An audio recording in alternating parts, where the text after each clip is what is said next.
राजस्थान का कुलधरा गांव, जिसे पूरी दुनिया चलते फिरते मुर्दों के शहर के नाम से जानती है, और शाम के बाद अगर कोई इस गांव में रुकता है तो रात उसके लिए आखिरी रात बन जाती है और वो इंसान उन्हीं मुर्दों के शहर का एक हिस्सा बन जाता है। वैसे तो ये गांव बिल्कुल वीरान पड़ा है। यहाँ के कुछ घरों को छोड़कर सारे घर खंडहर में तब्दील हो चुके हैं और अब इस गांव में कोई नहीं रहता है। लेकिन रात होते ही ये गांव जग पड़ता है और यहाँ पर मुर्दे जग पड़ते हैं और यहाँ पर चहल पहल सी शुरू हो जाती है। और कई बार तो लोगों ने पायलों की छन-छन की आवाज़ के साथ कुछ औरतों को गांव में घूमते हुए भी देखा है। लेकिन सुबह होते ही सब कुछ सामान्य हो जाता है। दोस्तों, कुलधरा गांव के वीरान होने और खंडहर में तब्दील हो जाने के पीछे एक बहुत रहस्यमयी सच्ची कहानी भी है। दोस्तों, कहा जाता है कि सन 1291 में जैसलमेर से करीब 18 किलोमीटर दूर पालीवाल ब्राह्मण ने इस गांव को बसाया था। यहाँ पर करीब 84 घर के 600 लोग एक साथ रहते थे और सभी मिलजुल कर रहते थे। उन लोगों में बहुत एकता थी। कहते हैं ये लोग बहुत पढ़े लिखे और अमीर थे। दिमाग तेज होने के कारण इन लोगों ने अपने घरों को इस तरह से बनाया था कि तेज धूप में भी घर अंदर से ठंडा रहता था। दोस्तों, कुलधरा का ये गांव विश्व भर में चर्चा का विषय इसलिए बना रहता है क्योंकि करीब 200 साल पहले इस गांव के रहने वाले 600 लोग रातों रात एक रहस्यमयी तरीके से उस गांव को छोड़कर कहीं चले गए थे।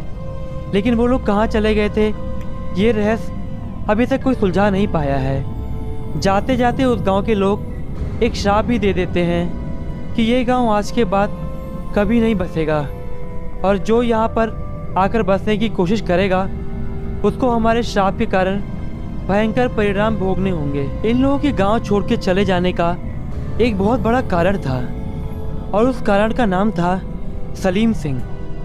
सलीम सिंह जैसलमेर का दीवान था और कुलधरा का सारा एरिया उसी के अधीन था। सलीम सिंह एक बहुत क्रूर इंसान था। वो लोगों को बहुत परेशान करता था और उन लोगों पर बहुत अत्याचार करता था। सलीम सिंह औरतों में भी बहुत बदनाम था। वो औरतों पर बहुत बुरी नज़र रखता था। यही वजह थी कोई भी औरत सलीम सिंह के किले के आसपास भी भटकना पसंद नहीं करती थी। एक बार की बात है, सलीम सिंह एक दिन कुलधरा के गांव से होते हुए कहीं जा रहा था। तभी उसकी नज़र वहां रह रहे ब्राह्मण की बेटी पर पड़ती है। वो देखने में बहुत खूबसूरत थी। सलीम सिंह उसके रूप को देखकर उस पर मोहित हो गया था और उसको पाना चाहता था। इस वजह से उसने गांव के लोगों पर अलग अलग तरीकों से कर लगा दिए थे ताकि वो उन लोगों को झुका सके। लेकिन वो पालीवाल ब्राह्मण बहुत अमीर थे। इन सब बातों का उन लोगों पर कुछ भी असर नहीं पड़ा। सलीम सिंह इतना नीचे गिर गया था कि कई बार उसने उस लड़की को धोखे से उठाने की कोशिश की थी, लेकिन सलीम सिंह अपने मकसद में कामयाब नहीं हो पाया था।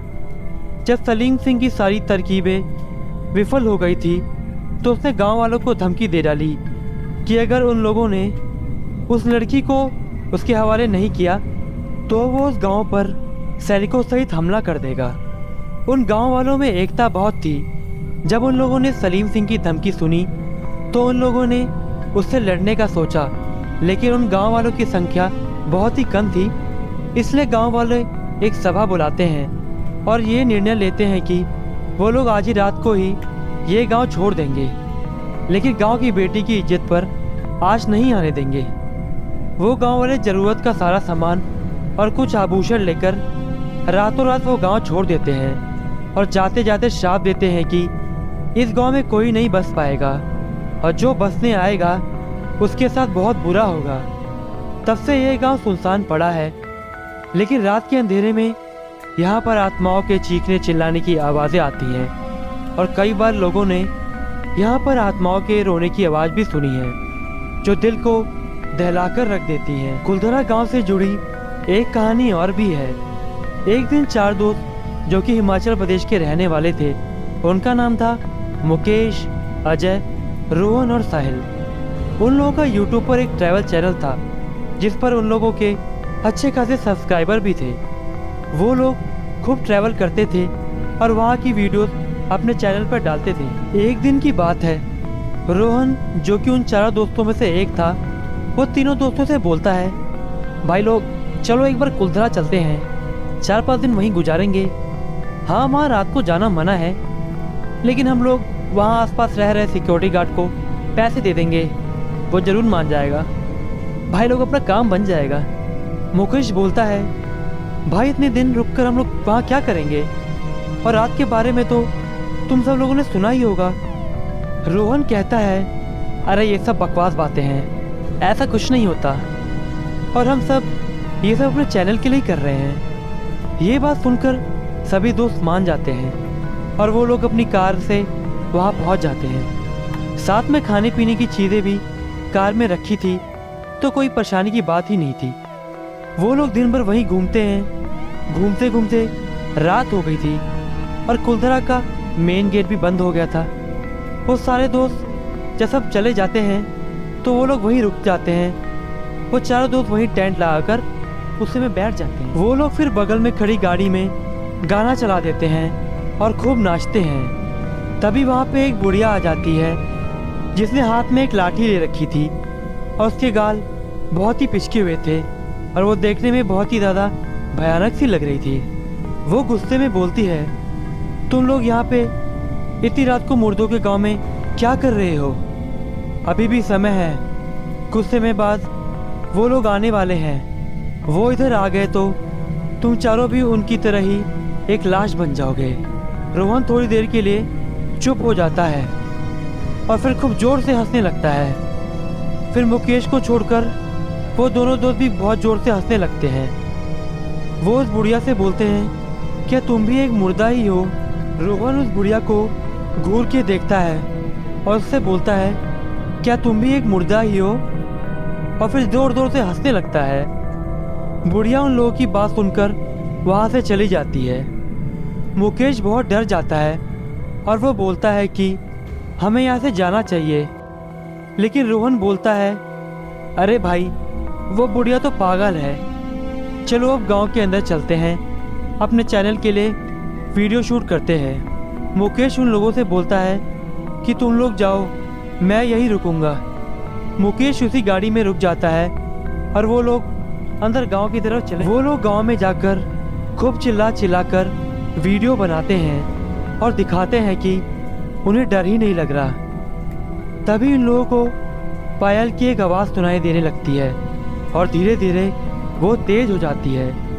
तभी वो लोग क्या देखते हैं कि सफ़ेद साड़ी पहने हुए कुछ औरतें उनकी ओर बढ़ रही थी, जिनका चेहरा जला हुआ था।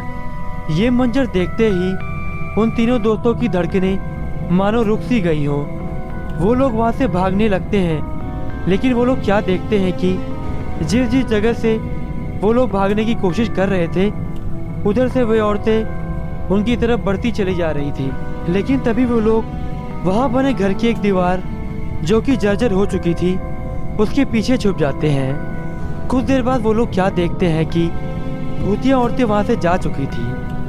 तब वो तीनों दोस्त उस दीवार के पीछे से बाहर निकलते हैं और इधर उधर देखने लग जाते हैं। तभी वो लोग जो दृश्य देखते हैं उसने तो उन लोगों के होश ही उड़ा दिए थे।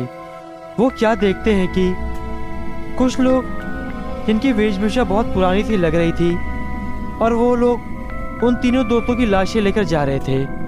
वो लोग सोचते हैं कि हम लोग तो अभी जिंदा हैं, फिर ये लोग कौन हैं? वो लोग ये सोच ही रहे थे, तभी पीछे से करीब करीब 600 लोगों की भीड़ आती है, जो कि देखने में चलती फिरती मुर्दा लाशें लग रही थी। वो चलती फिरती लाशें तीनों दोस्तों के करीब पहुंच जाती है और तीनों दोस्तों का खून पी जाती है और वो तीनों दोस्त वहीं पर दम तोड़ देते हैं। मुकेश को वो बुढ़िया सारी सच्चाई आके बता देती है और मुकेश वहाँ से गाड़ी लेकर चला जाता है, जिससे उसकी जान बच जाती है। दोस्तों, अगर आपको मेरी ये वीडियो पसंद आई तो इस चैनल को लाइक कीजिए, सब्सक्राइब कीजिए और बेल आइकन दबाना बिल्कुल ना भूलें।